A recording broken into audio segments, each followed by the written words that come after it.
On est aujourd'hui le dimanche 21 Adar, on est le 3 mars. Et le cours sera aujourd'hui pour la Refoua Shelema de Nicole Esther Bat-Léa, ainsi que pour l'élévation de l'âme de Mira Bat-Esther et de Yosef Ben Mira. Et tous les cours de la semaine seront consacrés à l'élévation de l'âme de Suzy Rachel Bat Sophie Simcha. En tous les cas, on reprend notre cycle d'études pour un petit moment jusqu'à Pessah. On en reparlera, bien sûr. Pessah approche, donc il y aura à nouveau d'ici 2 semaines et quelques un congé pendant la fête de Pessah. Mais en tous les cas, pour l'instant, jusqu'à Pessah, parce que très certainement les choses changeront après Pessah, jusqu'à Pessah, pourquoi il n'y a que moi qu'elle choisit la mouche? C'est incroyable ça. Elle vous aime. Ben oui, mais pourquoi moi?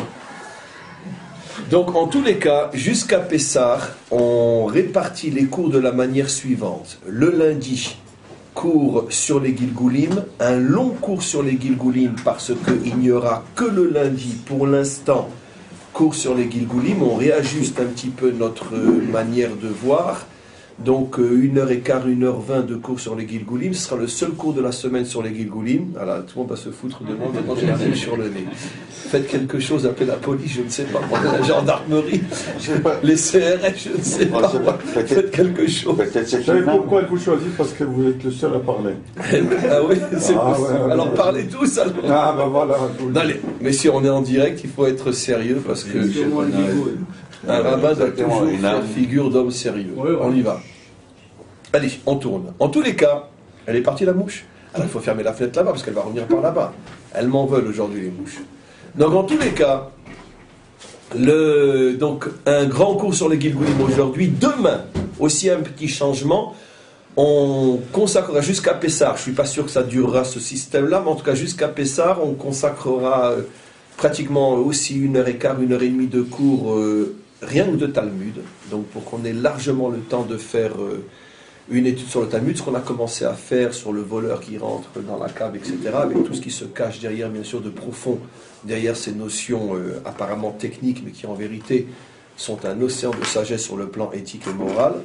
Donc ça sera le cours du lundi. Donc à la place du cours des Gilgulim, qui sera plus long aujourd'hui, et les autres cours reprennent normalement.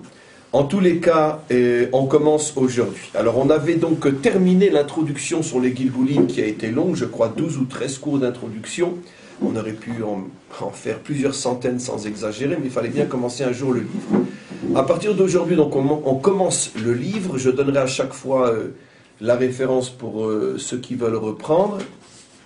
Et en tous les cas, bien sûr, bien évidemment, je ne vais pas lire ligne après ligne et passage après passage, parce que dans ce cas-là, c'est plusieurs centaines d'années qu'il nous faudra pour faire le tour de la question. Donc je choisirai à chaque fois des passages qui me paraissent essentiels, en tenant compte qu'en principe j'ai lu les autres aussi, et que dans chaque cours, j'essaye de faire un résumé de tout ce qui n'est pas rapporté dans le texte que nous choisissons.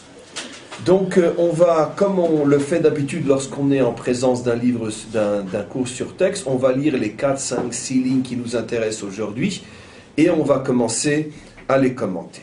Et donc on est dans la Akdama Aleph, dans la première Akdama, c'est-à-dire que, en vérité, le Shara Gilgulim se présente sous la forme de plusieurs dizaines de ce qu'on appelle des Akdamot, des préliminaires, bien qu'il n'y a pas d'autre livre que le préliminaire lui-même, l'humilité profonde des grands et véritables maîtres d'Israël, qui, quand ils exposent leurs enseignements, préviennent qu'il ne s'agit toujours que de la goutte. Vous connaissez un petit peu d'où je me permets de parler comme ça, parce que c'est comme ça qu'on l'a appris nous-mêmes de nos maîtres. Ils sont toujours eux-mêmes dans les préliminaires. Ils ne commencent jamais véritablement le sujet, parce que commencer un sujet de Torah, c'est absolument impossible. Donc on est toujours dans la préparation de la préparation de la préparation. Même le Hari Akadosh était dans la préparation de la préparation de la préparation.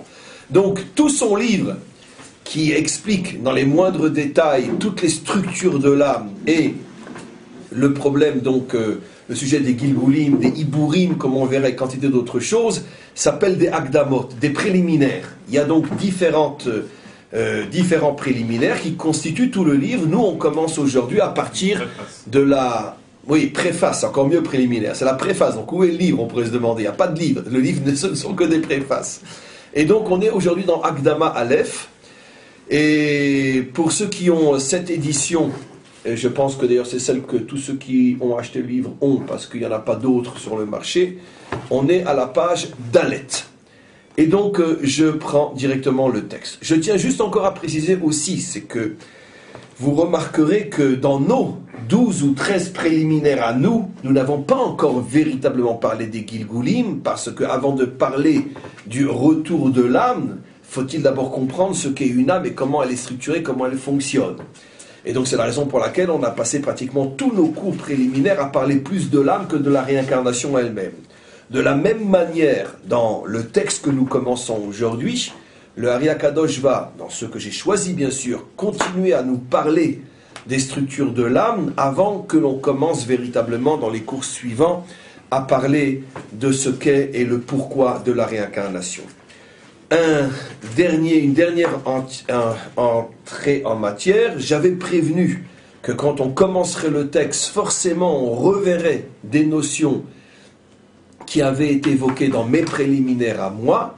Mais maintenant, on va les revoir de manière beaucoup plus construite, beaucoup plus profonde, beaucoup plus claire que ce que ça a été fait jusqu'à présent. Et on commence notre cours. Ve'od nechadesh. Je veux te faire comprendre la chose suivante. Da, sache. Ki kol ha-nefashot em me'olam ha'asiya bilvad. Ce que l'on appelle le nefesh, dernier des noms de l'âme du bas vers le haut, puisque l'âme a 5 noms, a 5 parties. La partie la plus basse s'appelle le Nefesh. Sache que le Nefesh n'appartient qu'au dernier des mondes lui-même qu'on appelle le monde de la Asiya. Je vais expliquer dans quelques instants bien sûr. Vechol haruchot, par contre, le deuxième niveau de l'âme, du bas vers le haut, qu'on appelle le Ruach, appartient à un autre monde, mais Olam HaYetzira. De même, Vechol haneshamot, de même la Neshama, troisième niveau de l'âme, Em me'olam abriya sont du monde de la Bria, et ainsi de suite. La Chaya vient du monde de Hatzilut, et ce qu'on appelle la Yechida vient du monde du Hatik. Omnam, maintenant le point qui nous intéresse nous. Sache cependant, Rov bnei Adam en laem kol hachamisha chalakim. Ne te fais pas d'illusions, la grande majorité des humains, la grande majorité des hommes, y compris des juifs, ne possèdent pas dans une vie, dans leur corps, les 5 niveaux. Anikraïm, qui sont appelés, comme on le sait, Nefesh, Ruach, Neshama, etc. Rak, la grande majorité des humains n'ont en eux, Chelek ha-Nefesh bilvad, que le dernier des niveaux qu'on appelle le Nefesh. C'est-à-dire, vous et moi, c'est certain, on n'a que le Nefesh en nous. Aval, Asher ime olam ha'asiya, qui est du monde de la Asiya. Aval gambeze, et même dans le Nefesh que nous avons, très certainement, nous qui faisons partie de la majorité des hommes, Yesh madrigot rabot, sache que le Nefesh n'est pas achid, le Nefesh n'est pas le même chez vous, chez moi, et non plus chez moi d'un âge à un autre, d'une situation à une autre. Le Nefesh lui-même bouge énormément, mais très globalement,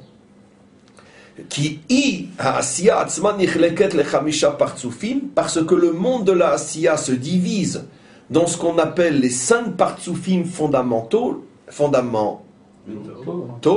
les 5 catégories fondamentales, c'est pour ça que j'hésitais en français, Anikraim, qui s'appelle, comme on le sait, Erer Anpin.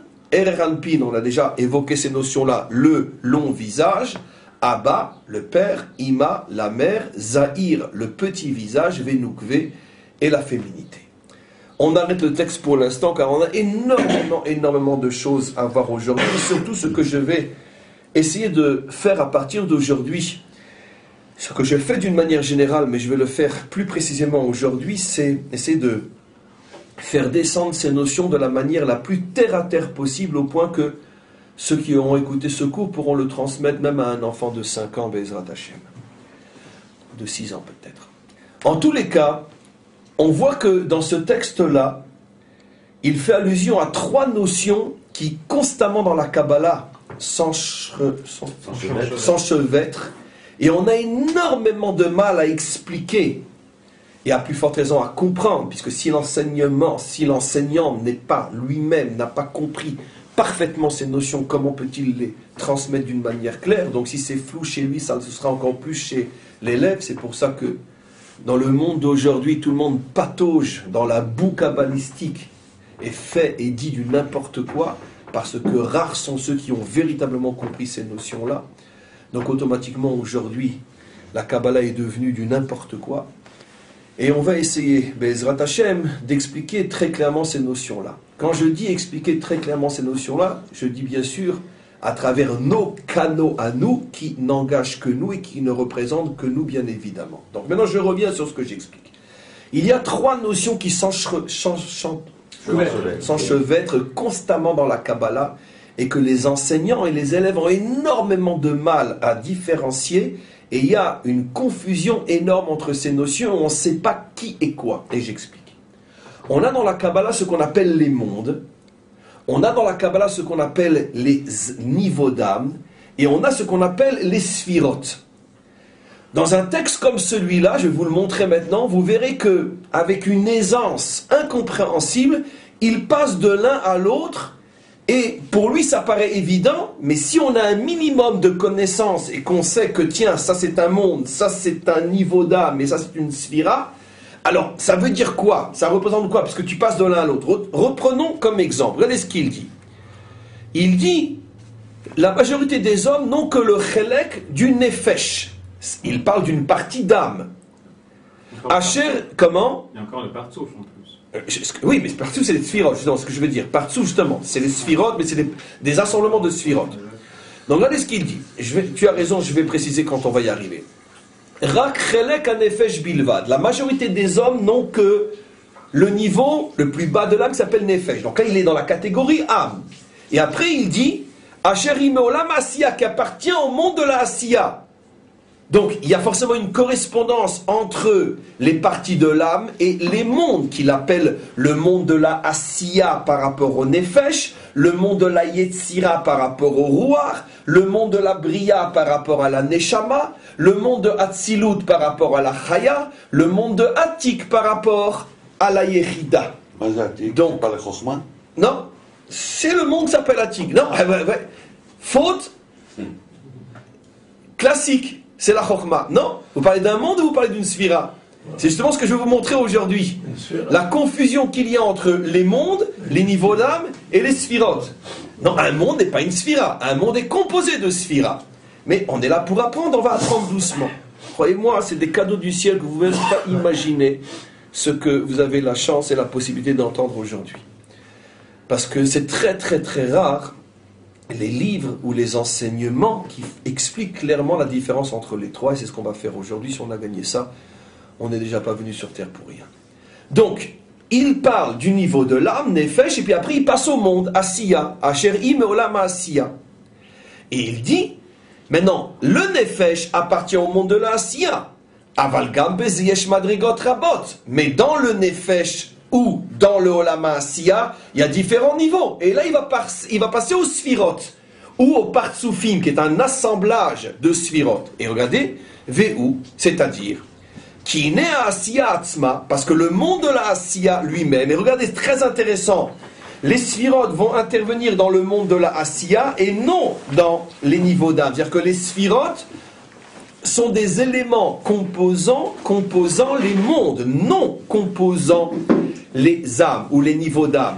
On verra que quand il s'agit des composants de l'âme, ils ne s'appellent plus sphirotes, mais s'appellent autrement.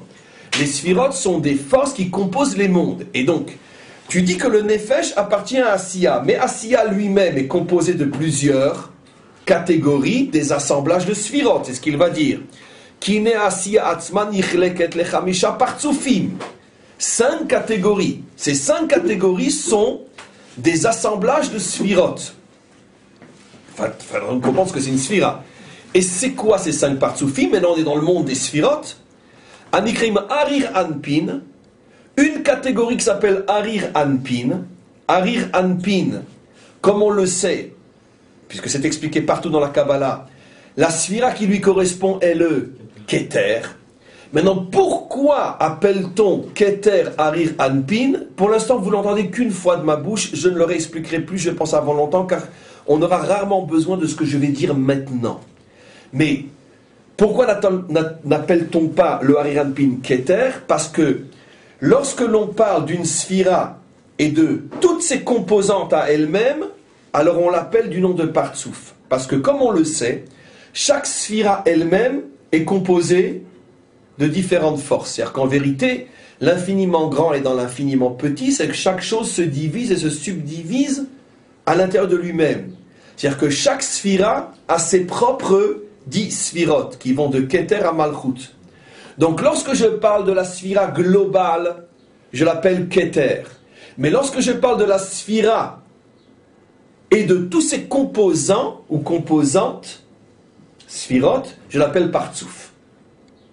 Et donc, ici, comme on parle de la sphira et de toutes ses forces, on l'appelle Partsouf. Mais en vérité, ça fait allusion à Keter. Donc, le Olam de la Asiya se divise lui-même en 5 niveaux. Le premier niveau le plus haut s'appelle Harir Anpin, qui correspond à une sphira Keter. Après, Abba, le père, qui, comme on le sait, fait allusion à quelle sphira? Chochma. Mais pourquoi ici on l'appelle père? Parce que pour la même raison, quand on parle d'une sphira et de toutes ses composantes, on lui donne un autre nom. Pourquoi père? Parce qu'elle est, comme on le sait, mais ce ne sera pas le cours d'aujourd'hui, génératrice. C'est elle qui envoie la première pulsion de force qui va être reçue par la dimension féminine qui est Ima, la mère. Donc Abba, Chochma avec toutes ses forces. Deuxième Partsouf. Après Ima, qui est la Bina, comme on le sait, qui s'appelle Ima parce qu'elle reçoit de Abba, elle reçoit de la Chochma. Zahir, le petit visage, qu'on pourrait aussi appeler le fils au nom du père, de la mère et du fils, comme on avait déjà expliqué. Et donc, ah oui, évidemment, puisque c'est de là qu'ils ont tout piqué. Donc, Vézahir, sauf qu'ils ont après falsifié et transformé. Mais quoi qu'il en soit, Vézahir, qui veut dire le fils, lui, fait allusion à combien de sphirotes? 6. Chesed, Gvura, Tiferet, Netzar, Od, Yesod. On a combien de sphirotes pour l'instant? 9. On a dit Keter, Chochma, Bina plus 6, ça fait 9. Et enfin, Nukve, la féminité, qui fait allusion à la Malchut. Pourquoi ne dit-on pas Malchut? Parce qu'on parle de la Malchut et de toutes ses sphirotes et de toutes ses forces. Donc on l'appelle du nom de la féminité. Donc, comment sont les structures d'un monde? Parce que ce qu'il explique ici est bien sûr vrai d'une manière absolument identique dans les 4 mondes. C'est-à-dire le monde juste au-dessus, Yetzira a aussi ses 5 Partsoufim. Le monde Bria a aussi ses 5 Partsoufim.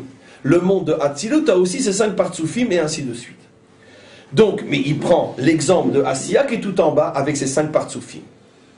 Donc, je reprends ce qu'il dit, on va doucement. Le Nefesh, qui est un niveau d'âme, appartient à un monde qui lui correspond. Le monde correspondant à Nefesh est le monde de Asiya. Mais dans le monde de Asiya lui-même n'est pas uniforme. Il a différents niveaux qui sont globalement, parce que si on subdivise c'est infini, mais qui sont globalement au nombre de 5.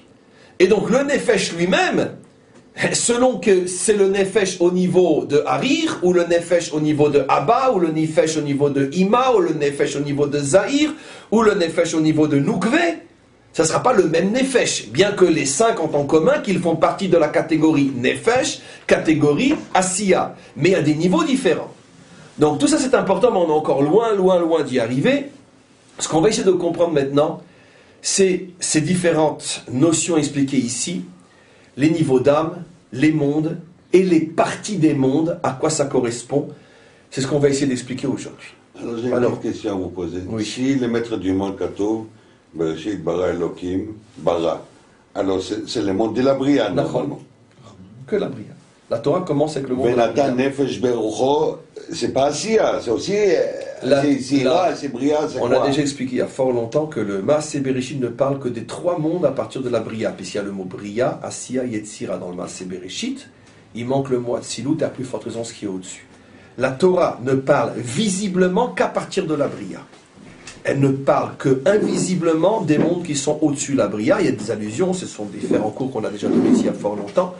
Mais dans le visible de la Torah commence à partir de Bria. Et elle descend jusqu'à Asiya, Naaseh Adam, Vayetzer et Adam. Elle parle de tous les mondes à partir de Bria. Mais la Torah commence bien plus haut. C'est la raison pour laquelle elle commence par la lettre bête. Pour dire quelque chose avant, il y a le Aleph qui fait allusion à Atzilut. Première lettre du mot Atzilut. Donc on reprend maintenant. Alors, on va expliquer la chose suivante. Le plus facile, c'est les niveaux d'âme. Les niveaux d'âme ne se trouvent que dans la structure adamique, comme on l'a expliqué, et ça en long et en détail, dans les préliminaires. Les niveaux d'âme, ou l'âme, et après les niveaux d'âme, c'est quoi l'âme? C'est le moyen qui m'est donné à moi, adamique, pour me connecter au maître du monde. Parce que pour entendre, il faut des oreilles. Pour parler, il faut une bouche. Pour sentir, il faut un nez. Pour toucher, il faut un bras. Comment qu'on se connecte au maître du monde? Comment on se connecte? Comment? Et pour ça, il faut des membres.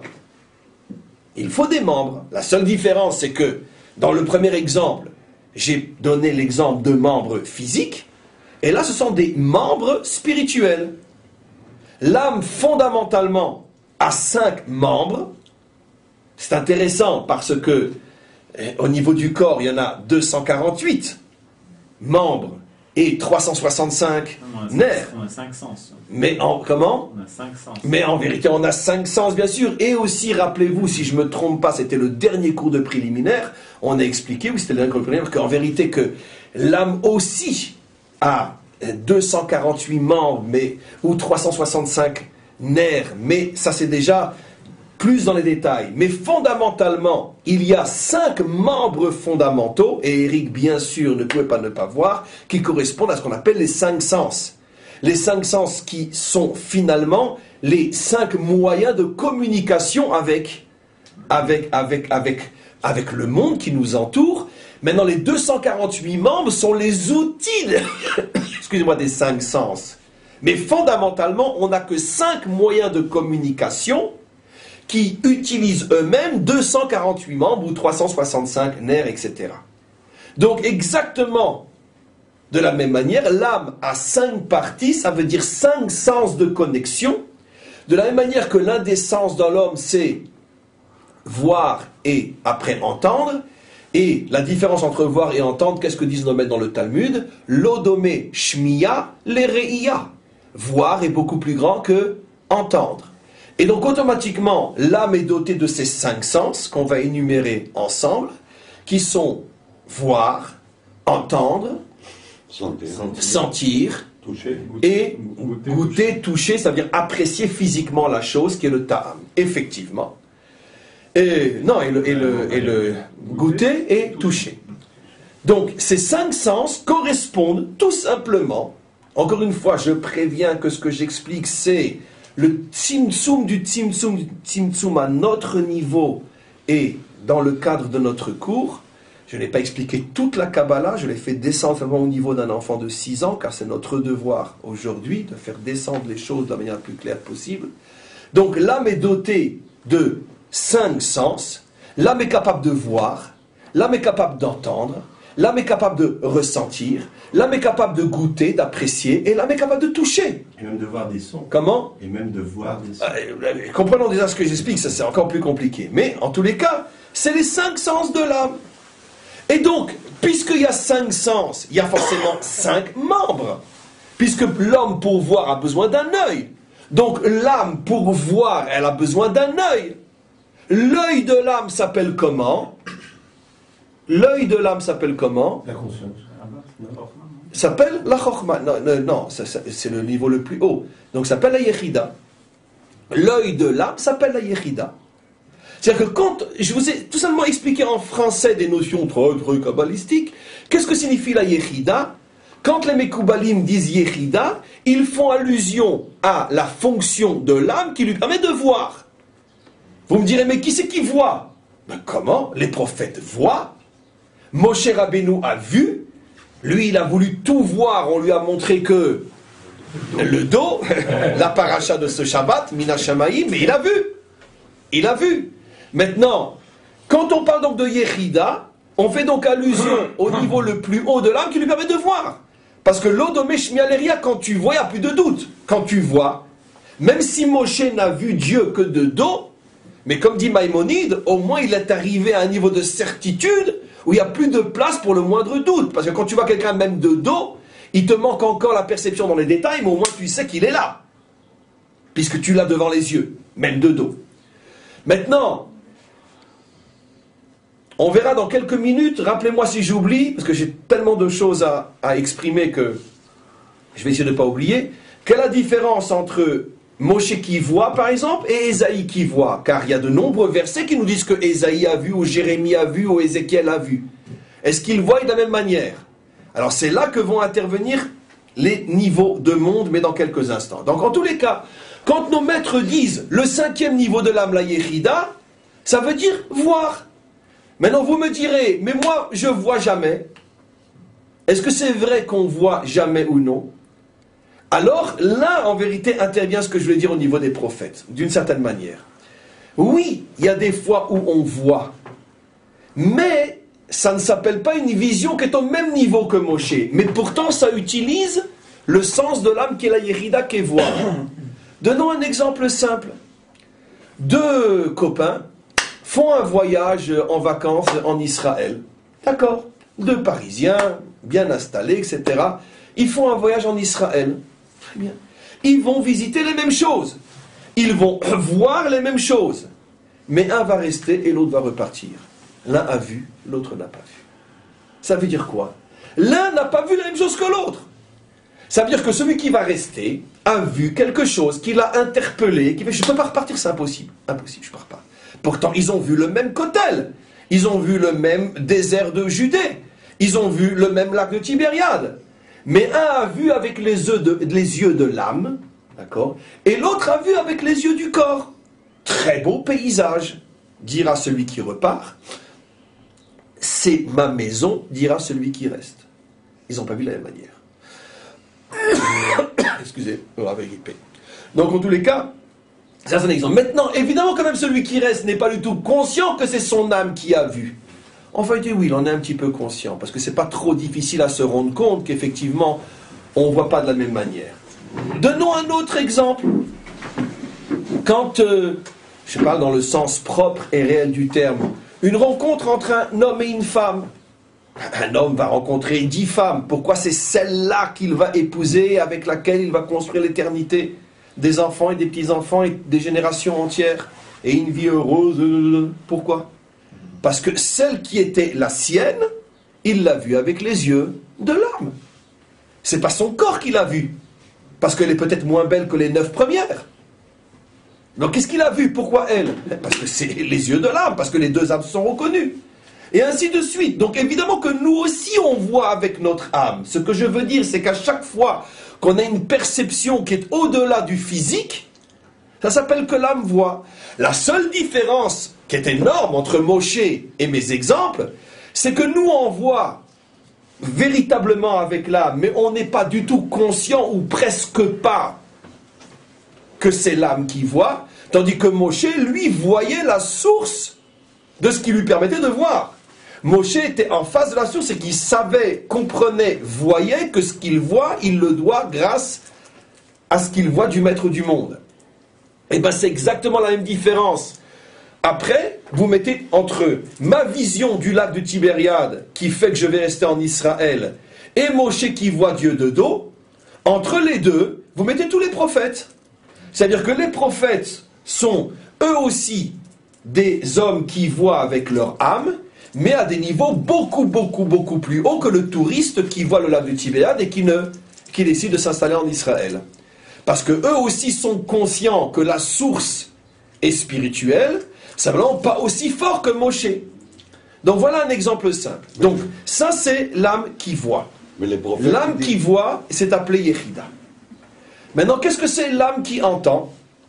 L'âme qui entend, deuxième sens du haut vers le bas, est appelé Chaya. Nos maîtres appellent le sens qui permet à l'âme de voir Chaya. Et d'entendre Chaya. Maintenant, Moshe entend, tous les prophètes entendent, Jeanne d'Arc entend, les Havdil bien sûr, tout le monde. Et nous aussi on entend. Pourquoi on entend? Donnons un exemple simple. Un exemple simple. Je viens de parler du lac de Tibériade. Très bien. Des dizaines de personnes vont entendre ce que je viens de dire. D'accord? 8 vont entendre. C'est tout. Et un va... Oh, ma place, c'est là-bas. Va venir. 9 n'ont pas entendu avec l'âme. Un a entendu avec l'âme. C'est-à-dire, s'il a entendu avec l'oreille, bah, mais c'est un très bon cours. S'il entend avec l'âme, forcément, il vient, comme Eric, qui vivait en face du lac de Léman, et qui est venu. Il faut le faire. Parce que c'est quand même l'un des plus beaux lacs du monde. Franchement, il faut le faire. Donc, un entend avec son oreille, et l'autre entend avec l'âme. Et donc, ainsi de suite. Maintenant, sans aller si loin, d'accord? J'entends un cours. Un va dire, c'était un très bon cours, d'accord? Comme la chose que j'ai toujours la plus détestable, la plus horrible, le coup de grâce après un cours. Quand quelqu'un vient dire, ah là là, qu'est-ce qu'on s'est régalé avec votre cours? J'ai envie de le tuer. Je suis régalé. Pourquoi je suis un cuisinier, je tenais à manger. Et donc, qu'est-ce qu'on s'est régalé, quoi? C'est de la bouffe. Et donc... C'est la nourriture. Voilà. Là. Oui, non, mais je comprends ce qu'il y a derrière, mais c'est tellement grossier et sale de dire sur un cours, qu'est-ce qu'on s'est régalé. Donc ça prouve où est la personne. Mais peu importe. Quoi qu'il en soit, donc un va dire, oh là là, qu'est-ce qu'on s'est régalé, votre cours c'était super grave. D'accord? Et un va changer sa vie. Un a entendu avec son oreille, et l'autre a entendu avec l'oreille de l'âme, a entendu avec ce qu'on appelle la chaya. Donc bien sûr que l'âme a une oreille, et on descend. Le nez de l'âme, que nos maîtres appellent le rouar. Non, pardon, la neshama. L'intelligence de l'âme, la compréhension. Un exemple simple, mais maintenant je vais aller plus vite. Non, la compréhension dans le sens d'intelligence. Ça c'est déjà da'at, c'est un peu plus sophistiqué. On étudie un texte, un va le comprendre intellectuellement, et l'autre va le comprendre avec son âme. Ça veut dire qu'un va réfléchir sur une notion et va la trouver très intéressante, et l'autre va bouleverser sa vie, parce qu'il l'a complètement compris avec son âme. Et donc, comme c'est une notion de Torah, automatiquement, elle va le transformer. Donc, quand l'âme capte l'intelligence de la Torah, et que forcément ça agit sur elle, à ce moment-là, nos maîtres disent que quelle partie de l'âme s'est mise à fonctionner? La partie de l'âme qu'on appelle la neshama, la fameuse neshama. Quand l'âme ressent quelque chose qu'elle n'arrive pas à définir, elle a une intuition, elle ressent quelque chose. Des fois, on a des intuitions spirituelles, morales. On est en face d'une action. On ne sait pas si on a le droit de le faire ou non, mais quelque chose en nous nous fait dire que non, non, ne le fait pas. Ou on est en face d'une décision à prendre. On n'a pas vraiment envie de le faire, mais quelque chose en nous nous dit, vas-y, fais-le, vas-y, fais-le. Ben, cette intuition, ce ressenti, ça s'appelle tout simplement le rouar. Et lorsque l'âme touche, c'est-à-dire que lorsque l'on s'engage réellement et qu'on fait quelque chose et qu'on vit le judaïsme, on vit le judaïsme avec le niveau de l'âme qui s'appelle le nefesh. On a donc tout expliqué. C'est avoir du nez. Comment? Non, c'est le niveau plus haut, ça. Le nez, vous parlez de l'odeur. Non, quand on vit la chose, c'est nefesh. Quand on ressent, on a du nez, c'est rouar. Effectivement, c'est pour ça que nos maîtres disent, effectivement, c'est ce qu'on a expliqué, que le rouar se trouve au niveau du nez. Donc on a compris quels sont les 5 niveaux de l'âme. Il n'y a rien de sorcier, c'est pas de la Kabbalah, c'est du terre à terre. Il faut seulement savoir de quoi parlent nos maîtres et on a compris. Les 5 sens fondamentaux, les 5 moyens de communication avec le divin, soit je vois, soit j'entends, soit je ressens, je comprends, je ressens et je touche. Ça veut dire je toucher dans l'équivalent de ce qu'on explique, c'est vivre la chose, s'engager complètement. Je mets les tefilines, pas je sens qu'il faut les mettre, pas je mets les tefilines, je les ai sur moi. À ce moment-là, c'est ce qui me permet de m'attacher à cette mitzvah. C'est pas parce que mon corps a touché la lanière de cuir, c'est parce qu'il y a un attachement qui se fait au niveau de l'âme et cette mitzvah. Comme on le sait tous, je veux dire, aucun d'entre nous pourrait s'imaginer ne pas mettre les tefilines un jour. Pas parce que la Torah nous le demande, on n'est plus à ce niveau-là. Parce que ça fait partie de notre vie, on ne peut pas vivre sans, c'est impossible. Mais c'est un besoin que l'âme a besoin de vivre chaque jour ce contact avec cette mitzvah et ainsi de suite. Ça, c'est l'aspect touché qui est dans l'âme qu'on appelle le nefesh. Donc on a expliqué ce que sont les 5 niveaux de l'âme qui correspondent aux 5 sens et on va maintenant expliquer les 5 mondes. Oui. Alors les prophètes, en règle générale, c'est pas leur âme qui parle, parce qu'il prend la parole de la providence. Oui. Il n'y a rien de l'âme qui est dedans. Si. Tout ce qu'il dit, c'est le maître du monde lui a dit, tu dis à celui-là Il comme faut ça. d'abord qu'il l'entende. Donc lui, le prophète, il se sert finalement au moins de 2 sens de l'âme. Il se sert de l'oreille de l'âme et de la bouche de l'âme, ce qu'il faut qu'il transmette. C'est ce qu'on dit Shrina Medaberet Mitor Grono. Donc automatiquement, il se sert de... Parce que, je veux dire, parler le divin, c'est pas parler comme on parle dans la rue. Il faut savoir parler le divin. Et donc c'est un langage. La preuve, c'est que ça devient des versets. Et donc, pour qu'une parole devienne un verset, vous imaginez, c'est pas une question seulement d'intelligence, c'est pas une question de sophistication de la parole, c'est quelque chose de divin pour qu'une parole devienne un verset. Donc, c'est une parole divine qui utilise ce qu'on appelle la bouche de l'âme, le 5e sens, enfin l'un des 5 sens de l'âme. Donc, on a maintenant parlé des 5 niveaux de l'âme. Vous avez donc remarqué qu'évidemment, l'âme n'est pas donnée à un animal. L'âme ne peut être donnée, évidemment, ni à un minéral, ni à un végétal. L'âme, dans son ensemble, ces 5 parties, ne peut être donnée qu'à un humain, qu'à un adamique. Pourquoi? Parce que, évidemment, comment le maître de monde peut-il me demander de le servir et de réaliser une mission qu'il m'a confiée si je n'ai aucun moyen de communication avec lui? Donc, il n'y a rien de sorcier. C'est ça, les 5 niveaux de l'âme. Se trouve dans le corps. Maintenant, qu'est-ce que c'est les mondes? Alors, on va essayer de comprendre. Quand un homme, toujours à partir du corps, là aussi je fais un préliminaire qui est très connu, où Mifsari Achaze Eloka, nos maîtres nous ont permis de se servir du corps pour comprendre des notions plus abstraites au niveau de l'âme, en vertu du principe fondamental que l'âme n'est que le corps n'est que le miroir de l'âme. Donc si par exemple je ne vois pas quelqu'un parce qu'il est dans un coin, si son image mais reflété sur une glace, eh ben, grâce à la glace, grâce au miroir, je le vois lui, même si ce n'est pas lui que je vois, mais son reflet. De la même manière, le corps est le miroir de l'âme. Donc automatiquement, à partir du corps, on peut mieux comprendre. Qu'est-ce qu'on appelle le monde? Donnons un exemple très simple.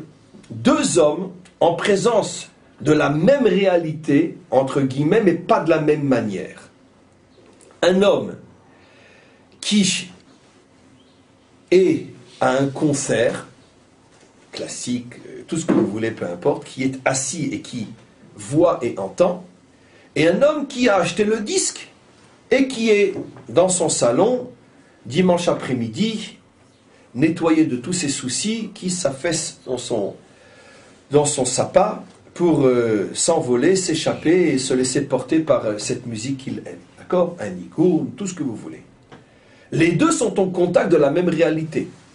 La musique, mais pas de la même manière.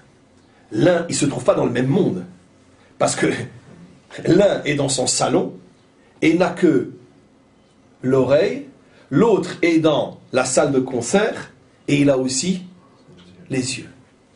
Maintenant, vous me direz, mais si on est idiot, on va dire, bon, de toute façon, c'est le même effet, c'est la même musique.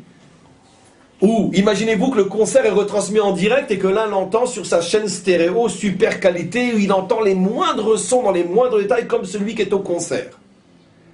Alors, celui qui est dans son salon va dire, quel idiot, l'autre, il a payé 200 € la place, moi je l'ai gratos chez moi à la maison. Tout le monde comprend l'idiotie de l'idiot. Pourquoi? Parce que c'est pas du tout la même chose. Parce que tu vibres pas de la même manière quand tu es en face ou quand tu le reçois chez toi. Pourtant, la source est la même. Donc, le monde, c'est le moyen de réception. Écoutez ce que je vous explique. Le moyen de réception. Donnons un autre exemple. Tu es en présence de celle que tu aimes, elle est en face de toi, ou tu la regardes sur une photo. C'est la même personne, mais c'est pas la même chose. Non. Pourquoi?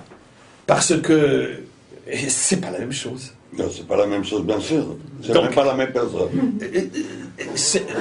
Non, mais il a raison. C'est encore plus modifié que le premier exemple. Parce que dans le premier exemple, c'est le même concert, le même son, simplement perçu dans des mondes différents. Mon salon, salle de concert. Là, il a 100% raison. Et cet exemple-là que je donne, est un exemple du Zohar. Pas avec la photo, mais c'est un exemple du Zohar. Lui qui parle, je vous expliquerai après le Lachon du Zohar, c'est fabuleux. Il parle de sceaux, comment tu fais, des empreintes, des diminutions d'empreintes. Là, c'est la même personne, mais c'est pas du tout la même personne.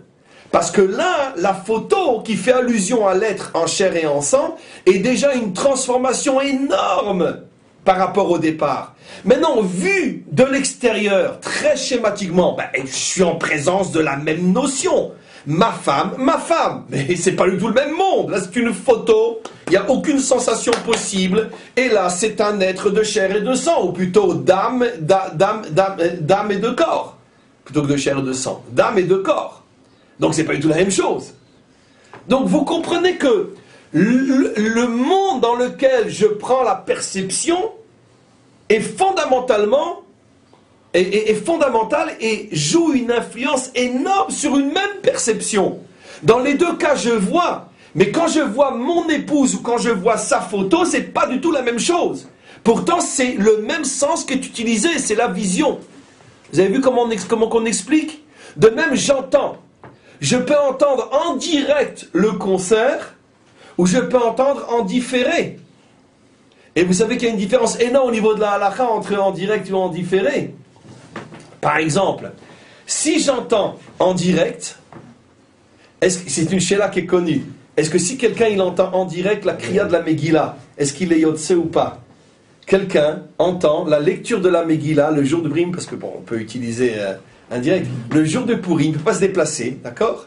Alors quelqu'un fait de chez lui, d'accord, lecture de la Megillah, comme chez nous, branché en live, ok, et que tous ceux qui sont dans les hôpitaux, ou peu importe, peuvent écouter sa lecture de Megillah.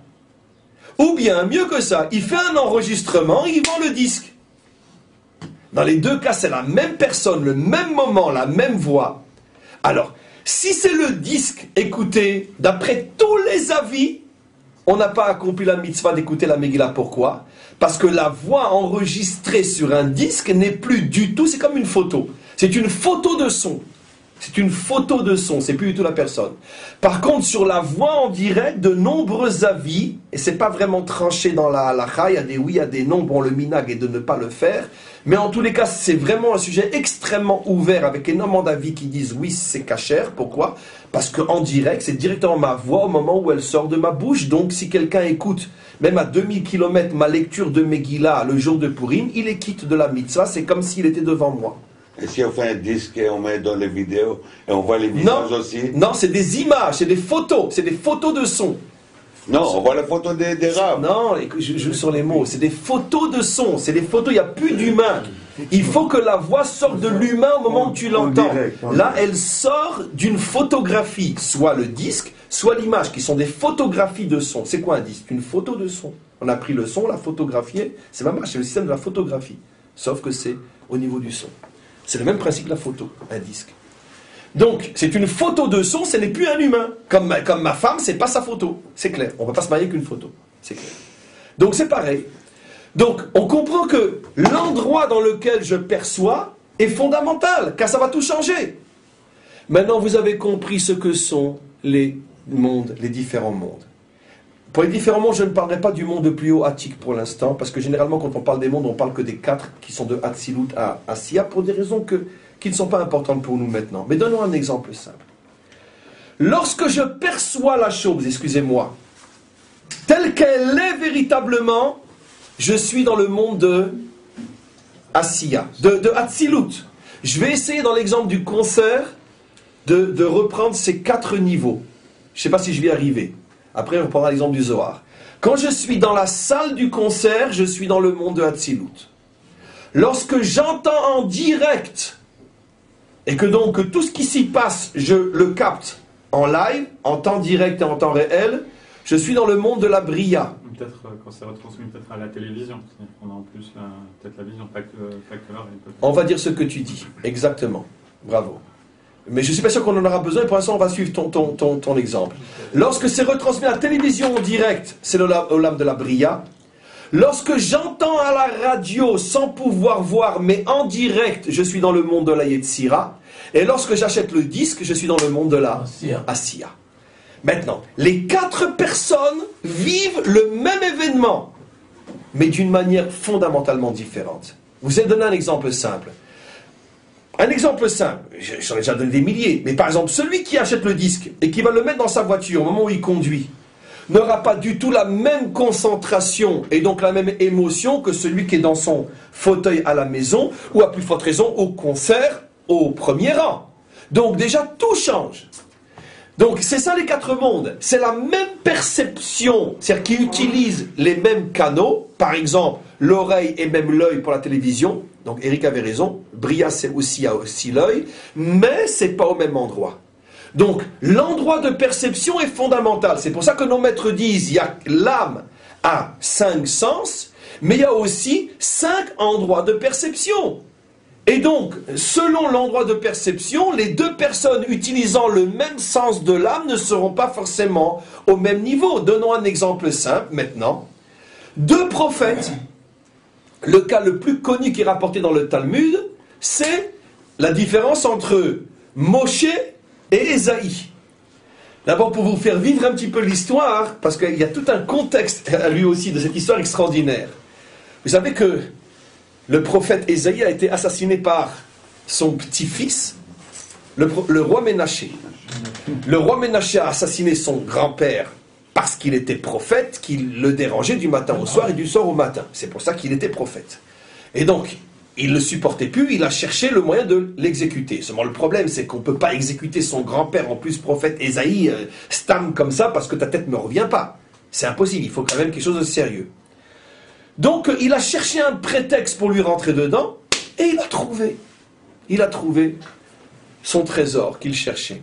Il y a un endroit au tout début du livre de Ésaïe, où Ésaïe dit « J'ai vu Hachem assis sur son trône, et à ses côtés, les armées célestes. » Il appelle Ésaïe, lui dit « J'ai la preuve, papy, que tu n'es qu'un charlatan. Si tu étais un vrai prophète, je pourrais encore accepter les critiques, mais d'un charlatan, non, tu vas être exécuté. Parce que tu n'as pas dit la vérité. » Et Ésaïe lui dit « Comment ? Alors, moi, je suis un faux prophète. Pourquoi tu as marqué ici que tu as vu Hachem ? » Eh bien, parce que je l'ai vu. Chakran, menteur. Il apporte la Torah de Moshe, la parcha de la semaine dernière. Et c'est marqué Kilo Irani Adam Vachai. Moshe, ton maître, dit dans la Torah qu'il n'a pas pu voir Hachem, et toi tu dis tu l'as vu. Toutes les explications n'ont servi à rien, il l'a fait exécuter. Mais nos maîtres posent la question, malgré tout, c'est quand même une question. Comment Ésaïe peut dire qu'il a vu sans donner la moindre réserve de dos, de face, etc. Je l'ai vu. Et Moshe prévient dans la Torah, alors qu'il est le maître du maître du maître. Et Ésaïe n'arrive même pas dans l'ombre du chamage de Moshe. Yehoshua.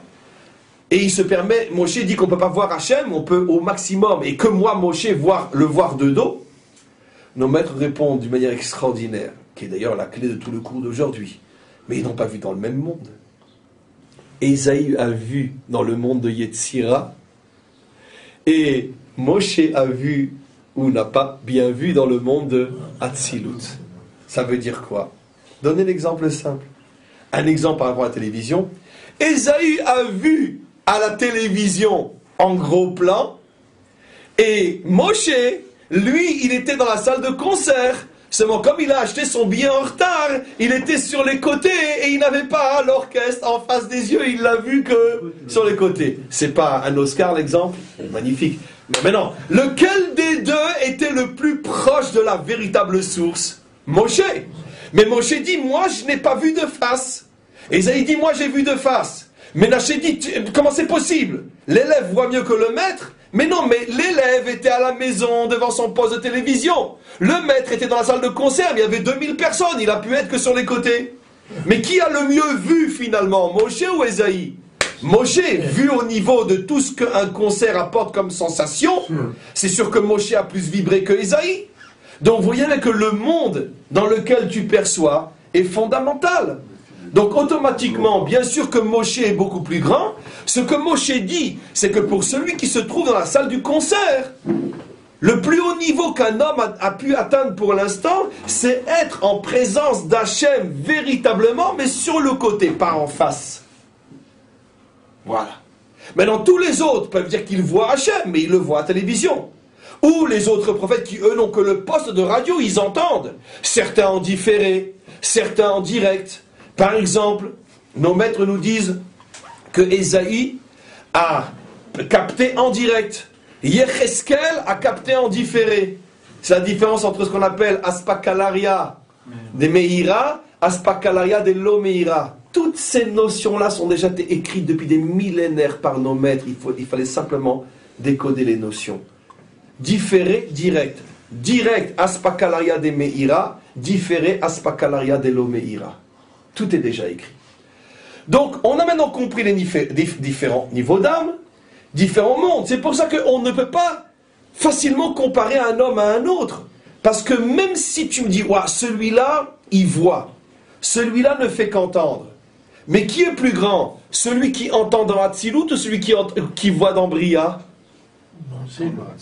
Donne un exemple simple. Celui qui ne voit pas du tout le concert parce qu'il est complètement sur le côté, mais il est dans la salle du concert, et celui qui est devant le poste télévision qui voit mais qui n'est pas là-bas, qui est le plus grand? Et la preuve, c'est qu'à la télévision on te donne gratuitement, et pour être là-bas tu payes 100 €. Si c'était mieux d'être devant le poste télévision, on ne demanderait pas de payer 100 € pour aller là-bas. Donc tout le monde sait que d'être dans la salle, même sur le côté, c'est quand même beaucoup plus fort comme moment que devant le poste de télévision. La preuve que là c'est gratuit et là tu payes. Donc automatiquement on comprend que quand tu dis ce prophète-là n'a fait qu'entendre, celui-là a même vu. Attention, dans quel monde? Maintenant il nous reste une troisième chose à expliquer. C'est les fameux partsoufim, qui sont les différents niveaux dans les mondes. Alors on a vu que dans chaque monde, il y a 5 partsoufim. Si je reprends l'exemple du concert, vous avez déjà compris ce que je vais vous dire. Eh bien, on a tous été au moins une fois à un concert. Il y a la mezzanine, il y a les premiers bancs, il y a ceux qui sont sur le côté, il y a ceux qui sont quand Au poulailler. Au poulailler, peu importe. Il y a ceux qui sont sur les chaises en cuir, sur les chaises en velours, sur les chaises en noir. On fait payer à chacun ce qu'il a payé. Comme on le sait, ce monde moderne est... non, le monde a toujours été le spécialiste de te faire sentir ce que tu payes. Et donc, la différence est juste que dans le confort du fauteuil dans lequel tu te trouves. Donc, Bekitsur, on peut imaginer une salle de concert avec 5 différents niveaux. Il y a ceux qui sont dans les fauteuils en cuir dans les premiers rangs, et même dans les premiers rangs, il y a, comme dans un avion, il y a first class et il y a business class, on le sait, etc. Vous avez tout compris. Et il y a ceux qui sont toujours dans la salle de concert, mais qui sont sur une chaise en bois, sur le côté, même pas en face. Fondamentalement, il y a 5 niveaux dans chaque monde. Donc c'est pour ça que même celui qui est dans le plus petit niveau d'un monde élevé sera toujours beaucoup plus haut que le plus haut niveau d'un monde plus bas. Ce qui veut dire que même si je suis sur une chaise en bois au concert, je vais quand même beaucoup plus vibrer que si je suis sur une chaise en cuir devant mon poste de télévision. En principe. Donc tu vas dire, oh moi j'ai suivi le concert sur un super fauteuil en cuir. Bah moi j'étais sur une chaise en bois. Oh mais t'as pas de chance. Comment j'ai pas de chance? Moi en plus ma chaise en bois elle m'a coûté 100 €. Mais t'es un idiot, 100 € pour une chaise en bois? Oui mais moi j'étais au concert lui-même. Plus qu'en direct, au concert lui-même. Donc tout le monde comprend que chaque monde a ses 5 niveaux. Et selon le niveau dans lequel tu te trouves, alors tu n'as, à l'intérieur de ce même monde, tu n'as pas la même perception. C'est clair que celui qui est au premier rang dans le concert aura une perception des centaines de fois plus forte peut-être que celui qui est sur une chaise en bois sur le côté, toujours au même concert. Parce que l'argent fait toute la différence. D'accord? C'est clair. Donc, maintenant, les différents niveaux dans un monde s'appellent les sphirotes. Donc les sphirotes, c'est quoi? C'est l'emplacement dans le monde. L'emplacement que tu tiens dans l'endroit de la réception. Maintenant, on a tout terminé. Les niveaux d'âme sont le réceptacle de la réception. Est-ce que tu as reçu avec tes yeux, tes oreilles, etc. Les mondes sont l'endroit de la réception. Et les sphirotes sont à l'intérieur de l'endroit de la réception, ton positionnement. C'est bien expliqué? Alors, on peut expliquer à vos enfants maintenant. Voilà ce que sont les sphirotes, voilà ce que sont les mondes, voilà ce que sont les niveaux d'âme. Donc c'est très simple à comprendre. Automatiquement, ce qui est vrai sur le plan physique est vrai sur le plan spirituel. À chaque fois qu'un homme te dit, et vous savez que par exemple dans la halakha, surtout dans Choshen Mishpat, dans les problèmes de jugement, ces notions-là, traduites dans le langage de la justice, sont extrêmement importantes. Des témoins, par exemple, selon l'angle de vision, selon l'endroit où ils se tiennent, et selon la manière dont ils voient, ne perçoivent pas la même chose. C'est la raison pour laquelle on a une halakha, aussi folle soit-il, mais qui pousse cette notion à l'extrême.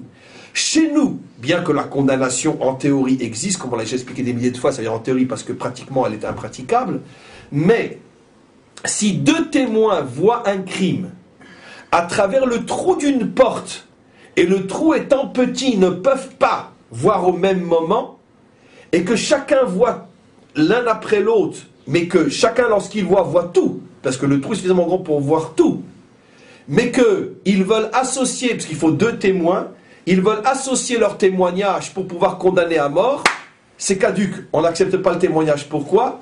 Parce qu'il faut qu'ils voient en même temps.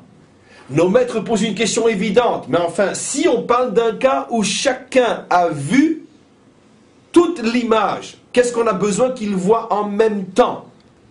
Qu'est-ce que ça change de voir en même temps que tu vois? De toute façon, mes yeux ne sont pas tes yeux.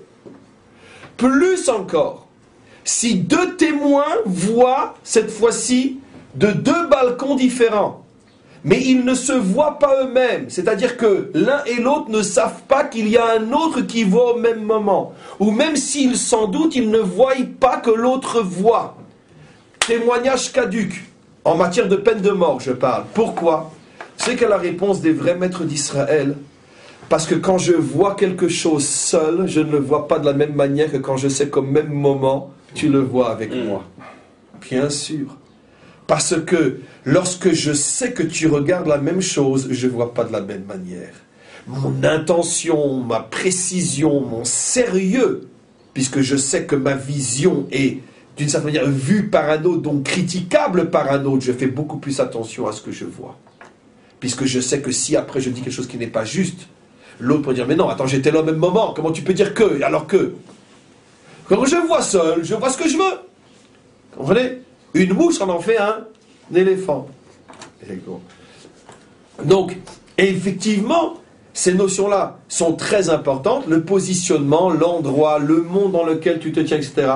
C'est la raison pour laquelle vous savez que d'après la halakha, encore une fois théorique, parce qu'en pratique, de toute façon, ces choses-là ne sont absolument pas applicables. Mais en théorie, d'après le droit de la Torah elle-même, si un assassinat est filmé du début jusqu'à la fin par une caméra, on ne peut pas se servir du film pour condamner à mort. Même si on est absolument sûr que le film n'a pas été trafiqué. Parce qu'aujourd'hui, la raison pour laquelle on ne peut pas servir d'un film, c'est que tout simplement parce qu'on peut mettre ce qu'on veut dans un film, comme on le sait aujourd'hui avec Photoshop et tout le reste, et ne parlons pas de ce que les services secrets ont la possibilité de faire. Donc un film ne prouve rien aujourd'hui, dans aucun cas, ni quand tu vois un homme avec une femme, ni quand tu le vois tuer, ni rien. Parce qu'on met les personnages qu'on veut dans un film. Mais, supposons que l'on sache que le film est vrai, tout simplement parce que ce sont les juges eux-mêmes qui ont mis le film, pour s'assurer véritablement des soupçons qu'on avait qui pèsent sur telle personne. Les juges ont fait mettre le film. Et ils ont récupéré la cassette avant que qui que ce soit puisse la trafiquer. Tu vois la personne tuée. Pourquoi tu ne peux pas le condamner à mort? Pourquoi? Parce que la vision d'une caméra n'est pas la vision d'un homme. Si moi j'avais vu, à ce moment-là, j'aurais peut-être vu d'une autre manière. Peut-être j'aurais vu, tout d'un coup, qu'il y avait un problème de légitime défense, ou je ne sais pas. L'homme voit avec des sensations, il comprend. La caméra, c'est technique, elle voit une action. Mais l'homme voit avec des sentiments. Comment? Dans un cadre donné, tous les trafics de photos qu'ils ont fait, où on voit un soldat israélien soi-disant agressé à un Palestinien. Mais là, c'est des vrais trafics. Alors qu'en fin de compte, il était en train de défendre, etc. Bravo, tu as 100% raison. Mais là, en plus, c'est un vrai trafic. Un vrai trafic. Mais je vois, même si c'est pas un trafic, ce que je veux dire, c'est beaucoup plus loin, Ilan. C'est que même s'il n'y a pas de trafic, quand c'est un homme qui voit, il voit avec des émotions. Et l'émotion permet d'ouvrir ou de fermer l'œil. Alors que la caméra, elle voit d'une manière machinale. elle est sans émotion. La Torah n'a donné que le pouvoir à un œil d'humain de juger, pas un œil de machine. C'est fabuleux, c'est écrit dans des textes qui datent de millénaires. Pas si vous vous rendez compte. Mais non, on l'a prouvé, comme je le répète souvent, c'est la seule chose que je sais, donc je sors à chaque fois pour faire le malin. Comme on l'a prouvé en science, une même expérience avec un trajectoire de particules qui est faite selon qu'il y ait un œil qui observe ou non, les particules, Eric Nachon, les particules ne suivent pas la même trajectoire. Non. Alors, tu fermes la pièce, il n'y a personne qui regarde. Et puis après, tu regardes bien sûr les photos, où il y a excusez-moi, c'est le compte de Fermati. Des observateurs, la particule ne va pas faire la même trajectoire. Comment c'est possible? Donc tu vois bien que l'œil qui s'émeut envoie des ondes et change les choses. Ou expliquons-le comme on veut, je m'en fous si je suis loin de connaître ces notions-là. Mais quoi qu'il en soit, elles existent. Déjà, dans le cas du crime, le fait que l'assassin se sache vu, ça aurait pu changer plein de choses. C'est-à-dire que le fait que... Bravo, comment on n'a pas pensé à ça? Évidemment. Déjà, le fait que l'assassin se sait vu, ou peut penser qu'il est vu, change tout par rapport au même crime où une petite caméra est dissimulée, il a fouillé partout, il est sûr qu'il est dans un bunker et que personne ne le voit. Évidemment, ça change tout. Donc automatiquement le jugement change. Et la Torah n'a donné la possibilité à un homme de juger un autre homme que si l'acte a été fait en présence d'homme, pas en présence de machine. Donc il y a des implications énormes. Pour revenir maintenant à notre cours, on a donc compris ce qui se passe ici au niveau des structures. Chacun d'entre nous finalement évolue avec une potentialité de 5 niveaux d'âme, c'est-à-dire 5 niveaux de perception, voir, entendre, ressentir, toucher, etc. À l'intérieur d'un certain monde qui définit, comme on le verra plus profondément, l'état psychologique humain dans lequel je me trouve, parce que chaque homme est différent d'un autre, donc n'appartient pas au même monde. Chaque homme est différent par rapport à lui-même, selon le moment, l'âge, les circonstances. Selon un exemple simple. Dans une période difficile, soucis financiers, soucis familiaux, soucis de santé, je n'appartiens pas au même monde que quand tout va bien dans ces domaines-là. Pourquoi je n'appartiens au même monde? Et parce que mes 5 sens ne fonctionnent pas de la même manière. Lorsque j'ai des soucis financiers, qu'un pauvre m'appelle, il me dit j'ai faim, je ne l'entends pas de la même manière que quand je ne sais plus quoi faire de mon argent. Et je ne l'entends pas de la même manière. Pourtant c'est les mêmes mots et la même oreille. Mais je n'appartiens pas au même monde, donc je ne l'entends pas de la même manière, et ainsi de suite. Et même à l'intérieur d'un même monde, ça dépend aussi où je me positionne. Par exemple, j'ai beaucoup de moyens, j'ai aucun problème pour donner la tzedaka, mais le pauvre me prend juste quand je suis en train de courir vers un rendez-vous, je ne suis pas dans le même monde que quand je rentre du travail, que je viens de gagner 100 000 euros et que j'ai un sourire à en rendre jaloux les anges. Et si le pauvre vient me voir à ce moment-là, il a de la chance. Parce que je ne suis pas dans le même monde. Pourtant, c'est le même homme, le même argent, la même somme. Mais ce n'est pas le même monde. Donc, toutes ces notions-là sont extrêmement importantes. Et donc, vont nous permettre, après, de mieux comprendre, Bezrat Hashem, comment les choses se structurent. Oui, pour une question. On va continuer un petit peu. Est-ce que les neshamot peuvent monter ou descendre des olamot différents? Oui, ça on verra. Non seulement les neshamot d'abord peuvent monter à l'intérieur d'un même monde, parce que justement ça va être toute la suite du cours. Où je suis moi, ce qu'on appelle le fameux principe du Shoresh Neshama, ma racine d'âme, où je suis. Par exemple, lui il a dit que chacun a potentiellement 5 niveaux d'âme, que nous ne nous faisons pas d'illusions, on a tous au plus dans notre vécu présent le Nefesh. Très bien, bon, on se suffira du Nefesh, très bien, mais le Nefesh, dans quel monde et dans quel partsouf? Peut-être que votre Nefesh à vous, Nathan, il est dans le monde de Yetzira, qui est le monde de la parole, comme moi, je parlais beaucoup. C'est un compliment que je fais.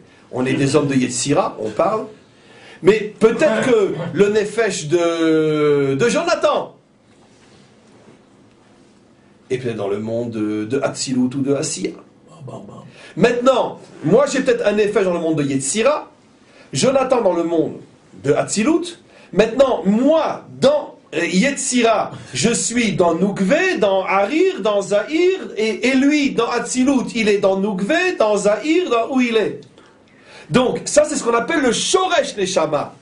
Mon positionnement, traduction littérale, ma racine d'âme, mais traduction moderne pour que nos enfants puissent comprendre, mon positionnement, où je suis, ça va être le prochain cours qu'on va commencer. Oui. Mais s'il accomplit tous les 5 niveaux, par exemple, de l'Enefesh, Oui. il commence par les Harir. Continuez, alors. S'il a fini, Alors il ira tous les où? niveaux, il monte. Bravo, c'est les prochains cours, ça. C'est les prochains cours. On va voir. Je vais l'introduire juste au prochain cours aujourd'hui. Oui. Mais pourtant, il dit que le Nefesh, lui, n'est que dans Assia. Nachon. Voilà. Donc il n'y a pas de. Il ne peut pas être Nefesh dans Atzilut. Justement, très bonne question. Le problème, c'est que j'ai sauté une grande étape. C'est pour ça que ta question est très juste. Tout est dans tout. Ça veut dire que Nefesh n'est que dans Asiya et Chaya n'est que dans Atzilut. Mais, comme il y a 5 partsouf dans chaque monde, selon le positionnement de cette partie d'âme dans le monde, donc c'est-à-dire dans le partsouf, alors elle va avoir un fonctionnement du type Nefesh, du type Rouar, etc. Ça va être le prochain cours. C'est-à-dire c'est effectivement une Chaya, mais si elle est dans Nukve de Atzilut, elle a une Chaya qui a un fonctionnement du type Nefesh. Mais là, j'ai sauté une grande étape. C'est pour ça que ma langue a été plus vite que les notions que j'ai exposées déjà. On va pour l'instant introduire le prochain cours, ça sera déjà pas mal. Vous aviez expliqué qu'il y avait les 5 niveaux d'âme dans chaque monde, de toute façon. Oui, absolument. Absolument. Justement, c'est ce que je veux expliquer maintenant. Alors maintenant, on va introduire le prochain cours, il est déjà tard, et vous imaginez la fatigue de nous tous aussi. On va passer à la page Zayn. Tout ce que je saute est inclus dans tout ce que j'ai expliqué jusqu'à présent. Alors, il va dire la chose suivante. Je vais maintenant t'expliquer quelque chose, anachon, quelque chose que tu dois bien comprendre. Nachon en hébreu moderne veut dire c'est juste, mais ça vient du mot ken en hébreu biblique qui veut dire une base solide sur laquelle tu reposes. Nachon dans le sens de ken. Ken qui signifie un socle. Donc je vais maintenant te donner le socle, le nachon, la base pour que tu comprennes bien maintenant ce qui se passe. Mashe Amar Betrila, tout ce qui a été dit jusqu'à présent, que l'homme doit donc, d'une certaine manière, évoluer à travers ces mondes. Mais regardez. Rak she'enot tsarir letaken et kol hapartsufim shel kol olam ha'asiya. Rak tsarir letaken et hachamisha shorashim shelo shebechamisha partsufim olam ha'asiya. J'explique. Il faut comprendre la chose suivante. Ça, c'est un long passage que je n'ai pas voulu lire, mais que j'explique maintenant pour introduire la nouvelle partie. Il y a ce qu'on appelle, encore une fois, nouveau volet du cours, mais qui va être beaucoup plus expliqué la semaine prochaine. Nouveau volet du cours, ce qu'on appelle le shoresh, la racine mot à mot, et ce qu'on appelle dans notre langage moderne, le positionnement de mon âme. Encore, il a dit que nous avons tous ici dans ce cours, Nefesh de Asiya. D'accord? On a tous un Nefesh dans le Olam de Asiya. Très bien. Maintenant, le problème, c'est qu'il est sûr d'une chose. Comme l'ADN n'est jamais le même, comme l'empreinte n'est jamais la même, le Shoresh n'est jamais le même. Il est impossible que deux hommes aient d'une manière identique à 100% le même Shoresh. Un ADN peut être identique à 80%, une empreinte peut être identique à 95%, 99%. Mais il y a le pourcent qui fait toute la différence, qui fait qu'on n'est pas le même homme. De la même manière, les shorashim peuvent se rapprocher, mais il y a toujours une différence fondamentale entre un shoresh et un autre. Mon positionnement est le tien.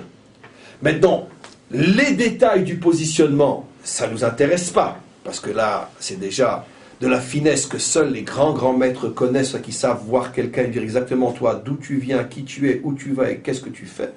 Nous, on n'est pas à ce niveau-là, on va se contenter des schémas globaux. Les positionnements dans un monde correspondent aux 5 partsoufim.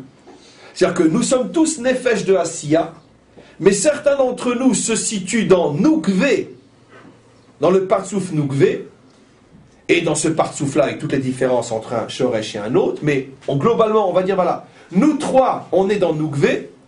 Vous trois, vous êtes dans Zahir. Vous trois, vous êtes dans Ima. Vous trois, vous êtes dans Abba. Et vous, les restants, vous êtes dans Harir. Maintenant, ça c'est le Shoresh global. Vous avez le meilleur. Donc, vous êtes dans Harir. Ça veut dire donc que on a tous en commun le même monde, Nefesh, Asiya.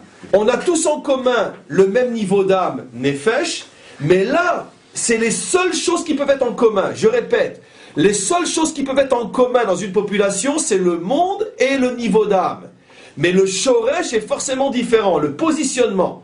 Certains vont appartenir à tel partsouf, l'autre à tel partsouf, l'autre à tel... Fondamentalement, 5 partsouf possibles, et à l'intérieur de chaque partsouf, un jour on verra, pour dire un petit peu quelque chose, comment dans le même Shoresh, on peut malgré tout avoir des différences, selon qu'on est à droite, à gauche, en haut, en bas, etc. Mais peu importe. Donc maintenant, il va falloir, et ça va être la fin du cours, que j'explique fondamentalement, dans un langage très moderne, ce que sont les 5 partsoufim. Et après, le schéma sera le même pour pouvoir commencer à s'approcher d'une notion de Shoresh. Il explique, lui, en hébreu, que les 5 partsoufim correspondent, le Matok Midvash, dans la page 7, explique que les 5 partsoufim qui correspondent au repérage du Shoresh, de la racine d'âme, sont du bas vers le haut. Maasé, l'action, qui correspond à Nougvé, féminité, action, féminité. Dibour, le deuxième, c'est-à-dire Zahir, Partsouf Zahir, lui correspond Dibour, la parole. Après, Ima, Bina, correspond Marshava, la pensée. Après, Abba, Chochma, correspond Kavana, l'intention. Et après, Ariranpin, Keter, correspond Reuta Deliba, la volonté. Donc, je répète, dans son langage à lui, les 5 partsoufim traduits dans un langage déjà moins proche de la Kabbalah, lui commence à faire la première traduction à son époque, enfin dans son langage, parce qu'il est de notre époque, d'Afkal Matok Midvash. Mais dans son langage, il y a plus celui des Mekoubalim, nous après dans le langage d'un juif parlant français. Mais il explique donc l'action Noukvé, la parole Zahir, la pensée Ima, l'intention Kavana Abba, la volonté Harir. Donc, je répète maintenant, et je passe à notre langage, petit à petit. Finalement, les 5 positionnements dans un monde qui correspondent aux 5 partsoufim sont maintenant, moi je vais le prendre à l'inverse, du haut vers le bas. Soit le positionnement qu'on appelle la volonté, soit le positionnement qu'on appelle l'intention, Kavana, soit le positionnement qu'on appelle la pensée, soit le positionnement qu'on appelle la parole, soit le positionnement qu'on appelle l'action. Et je décrypte et je traduis. Dans le langage moderne... Naaseh Benishma, c'est quoi? Naaseh Benishma, ça doit être... Malgré que Naaseh, c'est comme Maaseh, mais c'est d'autre côté, c'est le plus haut. Naaseh Benishma, ça fait allusion à Nougvé et à sa mère. À la mère et à la fille. Mais ça doit être justement au contraire. Parce que Naaseh Benishma... tous les kavanos, toute l'attention est d'impliquer non, tous les autres. Nishma, c'est pas le monde de la kavana, c'est le monde de la bina, le monde shma dans le sens de comprendre. Oui. C'est le monde de la pensée, c'est le monde de la ima. Ça fait allusion à la mère et à la fille, à la bina et à la malchut. Ça, c'est Nishma. Je fais allusion à ces 2 sphirotes-là. Maintenant, regardez, on va traduire maintenant d'une manière plus moderne, mais pour dire exactement la même chose, à quoi correspondent ces 5 partsoufim et d'une manière qui est un chidouche pour notre génération. Le premier niveau, c'est le niveau facile, puisque on n'a pas besoin de traduire plus que le premier niveau. Reuta delibé, Reuta, comme on le sait, c'est un mot en araméen qui veut dire la volonté. Le premier niveau, c'est le niveau de la volonté. Après, bien sûr, il faudra voir dans les prochains cours à quoi ça correspond dans la traduction concrète. Mais c'est le niveau de la volonté, c'est le niveau de Harir, qu'on appelle le grand visage. En dessous, le monde de Abba, le père, Chochma, qu'on traduit par sagesse, mais qu'on appelle dans la Kabbalah Kavana, l'intention. D'accord? L'intention, c'est ce que je vais traduire dans notre langage moderne par l'éthique. C'est quoi l'intention? Chaque action a une intention. Plus l'intention est élevée, et plus la même action s'élève sur le plan moral. En français, on joue beaucoup sur ce genre de notion. La fin ne justifie pas les moyens. La fin ne justifie les moyens, pardon. La fin... Ah oui, c'est ça, dans le sens critique. C'est pas parce que tu veux arriver à tel but que tous les moyens sont bons.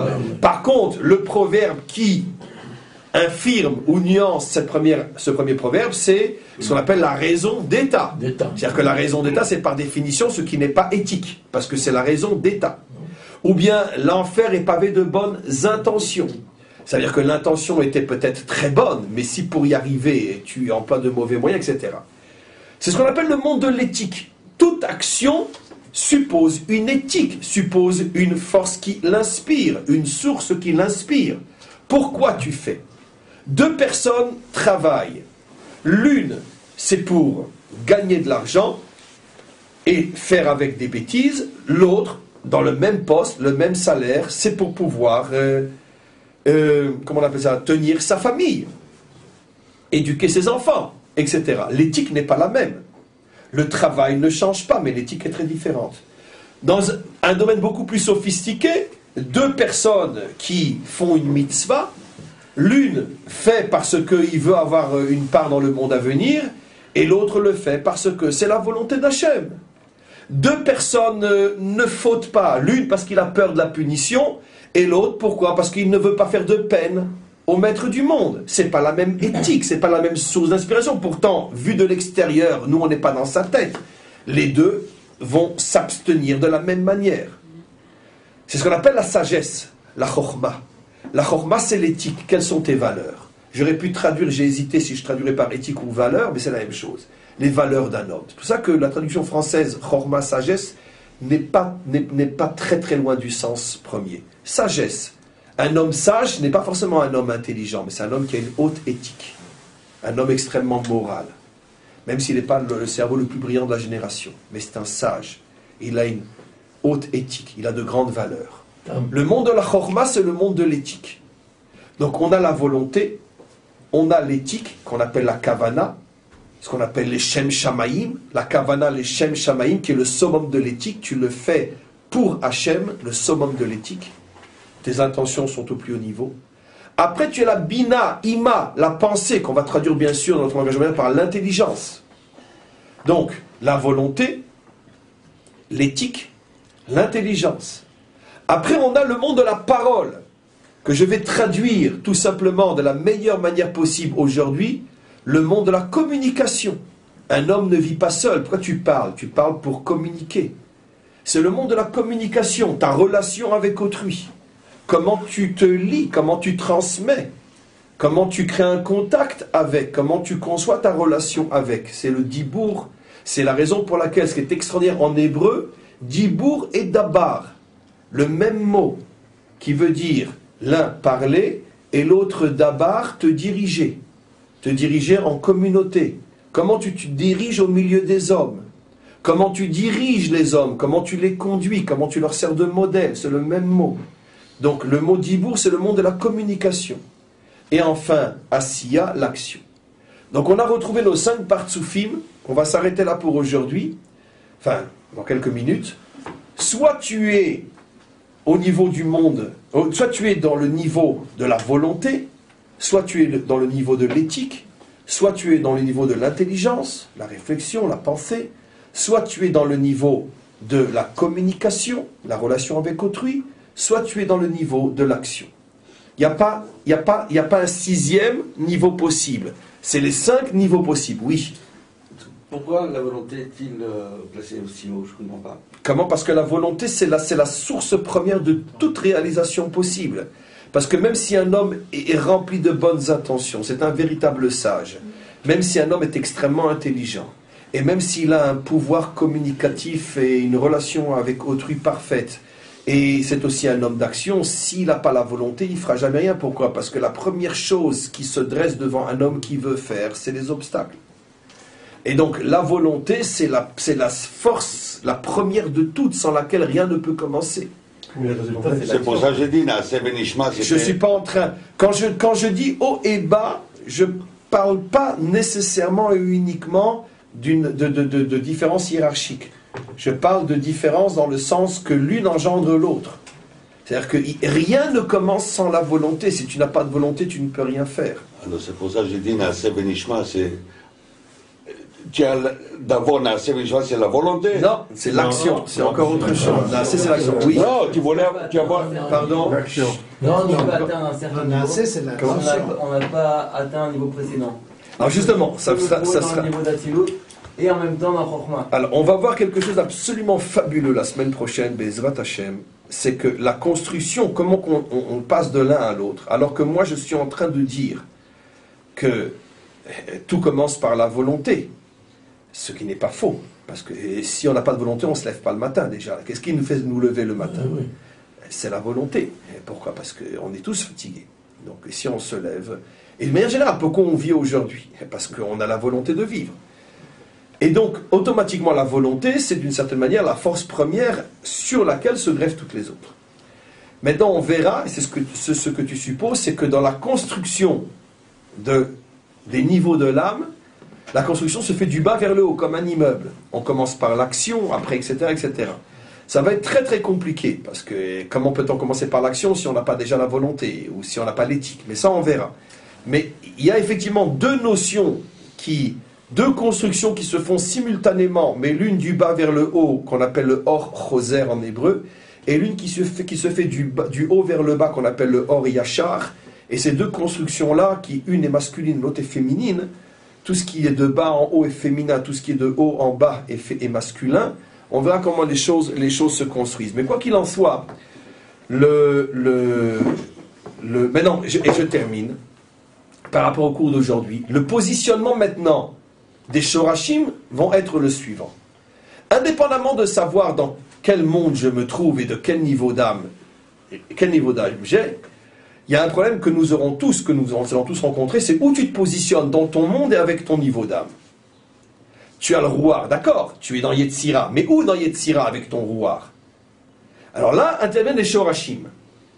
Il y a des Shoresh d'âme qui sont dans Harir, dans volonté, des Shoresh d'âme qui sont dans Abba, éthique, des Shoresh d'âme qui sont dans Ima, pensée, intelligence, des Shoresh d'âme qui sont dans Zahir, communication, des Shoresh d'âme qui sont dans action. Donnons un exemple simple pour terminer le cours, mais c'est vraiment, même pas la porte de la porte, car on va rentrer beaucoup plus dans les détails de ce que je dis aujourd'hui en fin de cours. Donnons un exemple. Si quelqu'un, son Shoresh d'âme, c'est volonté, sûr et certain que dans sa vie, c'est un homme qui ne va rencontrer que de gros et de très gros problèmes, qu'il aura à surmonter. Pourquoi? Parce que son Shoresh d'âme, c'est volonté. Donc si je n'ai pas un obstacle, comment je peux dévoiler ma volonté? Donc, c'est déjà indicateur de quelque chose d'extraordinaire. L'application à la Khalémassé est fabuleuse. Ça veut dire que si un homme voit que tout ce qu'il fait dans la vie s'accompagne toujours de grandes douleurs, tu peux être sûr que ton homme appartient à Harir.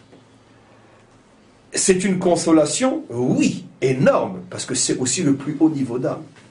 Ça veut dire que, déjà, ça évite la question stupide de l'idiot né, c'est « Et pourquoi moi ?» D'accord. Mais il y a des shoresh d'âme. Chacun, selon son shoresh d'âme, va avoir une vie très différente. C'est pour ça que tu as des vies qui sont relativement faciles et des vies qui sont très compliquées. Parce que la vie facile, certainement, est déjà venue dans une autre vie pour vivre l'expérience d'une vie compliquée. Maintenant, c'est pas sa tranche de vie, c'est pas ce qu'on appelle son partsouf, c'est pas son shoresh.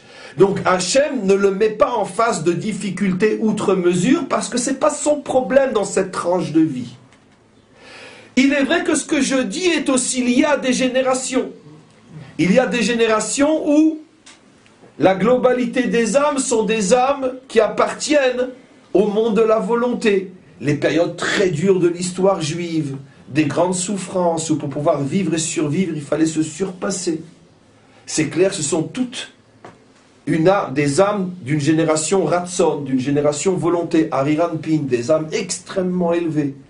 Et donc d'où ce retournement incroyable. Dans le vécu de l'histoire, on les voit comme des gens qui étaient tout en bas. Mais dans le shoresh de l'âme, c'est des gens qui sont tout en haut. N'oublions pas que ce principe-là, on le connaît à merveille. la génération en esclave et la génération qui a reçu en esclavage, la génération qui a reçu la Torah. C'est-à-dire celle qui était soumise à Pharaon a eu Moshe comme guide. Ça veut dire que la Shoah et ce qui est suivi après. Donc il faut faire attention. Les malheurs d'une génération sont malheureusement souvent le signe d'un niveau d'âme extrêmement élevé.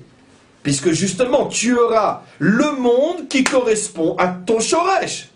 Donc automatiquement, tes expériences vont être celles qui correspondent à ton Shoresh. Si ton Shoresh est Ratson, volonté, ne t'attends pas à une vie facile. C'est impossible. Voilà. Sadik Veralo, par exemple, dans le Tanya. Donc ça, c'est un exemple. Maintenant, il y a des vies qui vont être shoresh éthiques. Il y a des gens qui, toute leur vie, vont être confrontés, pas forcément à des problèmes de surmonter les obstacles, mais de faire des choix éthiques. Ça va être tous leurs problèmes, toute leur vie. Pourquoi ? Parce que c'est leur monde, c'est le cadre dans lequel ils sont. L'un dans son travail, l'un dans l'autre. On peut imaginer un exemple film, un grand avocat ou un journaliste qui... Tout ça, il va œuvrer pour éthiquiser le politique ou éthiquiser la justice, peu importe. Des exemples, que toute sa vie va être autour de problèmes éthiques. Même à notre niveau individuel, vous avez des gens qui sont très très sensibles sur la morale, ce qui se fait, ce qui ne se fait pas. Toute leur vie, on sent qu'ils tournent autour de ce problème-là. Alors que d'autres, bon d'accord, ça n'en fait pas un plat, il a fait, il n'a pas fait, c'est pas mon monde, c'est pas mon sujet. Lorsqu'une personne sent que ce qui revient constamment chez lui, c'est les problèmes éthiques, dans le monde de la Torah, ce qu'on pourrait appeler Tnuat HaMussar, par exemple, ce qu'on appelle les HaMussar, Rabbi Israël Salenter, etc., ça c'est le monde de Abba, c'est le monde de l'éthique, le monde de la Kavana, les intentions. Maintenant, d'autres vont surtout être des hommes qui toute leur vie vont vivre avec leur tête. Des penseurs, des intellectuels, produisent avec leur cerveau. Ça peut être un Shoresh Neshama Ima, c'est-à-dire donc la pensée. D'autres qui sont constamment, toute leur vie, c'est la relation à autrui, dans le bien comme dans le mal. Des gens qui toute leur vie tournent autour du problème relationnel, dans leur métier, dans leurs problèmes familiaux, c'est leur problème. Il y a des gens qui n'ont pas de problème, qui n'ont pas de problème relationnel. D'accord ? Une épouse du début jusqu'à la fin, un ami du début jusqu'à la fin, un travail du début jusqu'à la fin, il y a pas de relationnel. La relation avec autrui, c'est pas mon problème. J'ai jamais rencontré de problème ni avec ma femme, ni avec mon patron, ni avec mes ouvriers, ni avec mon voisin, ni avec mon rave, ni avec mon élève, j'ai pas de problème.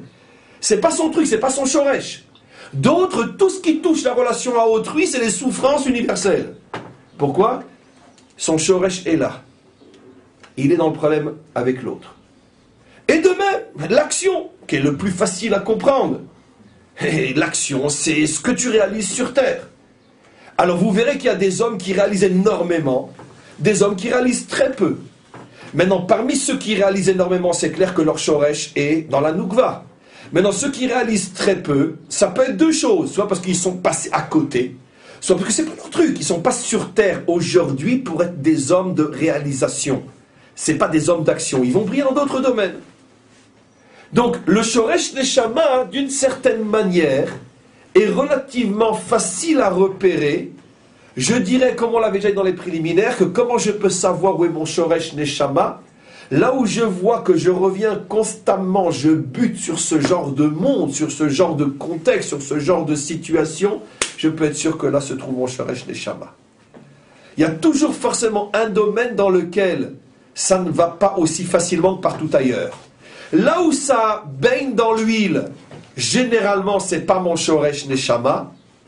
Là où je sens que ça accroche, c'est là qu'est mon Shoresh Neshama. Oui. Dans le texte, il parle de plusieurs... Il dit qu'il faut faire le tikkun des différents Shoresh Neshama. Qu'est-ce que ça veut dire ? C'est le prochain cours, parce que... C'est-à-dire qu'il faut... Ça veut dire que, bien que tu as un Shoresh Neshama, ça c'est le prochain cours, c'est un gros morceau le prochain cours. Par exemple, tu es, admettons, tu es, par exemple, dans l'action de Nefesh, tu es un homme d'action, mais tu devras aussi faire le tikkun dans Zahir, dans ci, etc., de ce même Shoresh Neshama, mais déplacé. Mais je ne peux pas en dire plus, parce que ça c'est le prochain cours. Parce qu'un homme, pour pouvoir réussir totalement à l'intérieur d'un monde, doit pouvoir faire le tikkun de son shoresh et de tous les autres aspects qui sont proches de son shoresh. Mais dans les autres parties, mais je sais que c'est du charabia ce que je dis. On expliquera au prochain cours. On s'arrête pour aujourd'hui. Amen.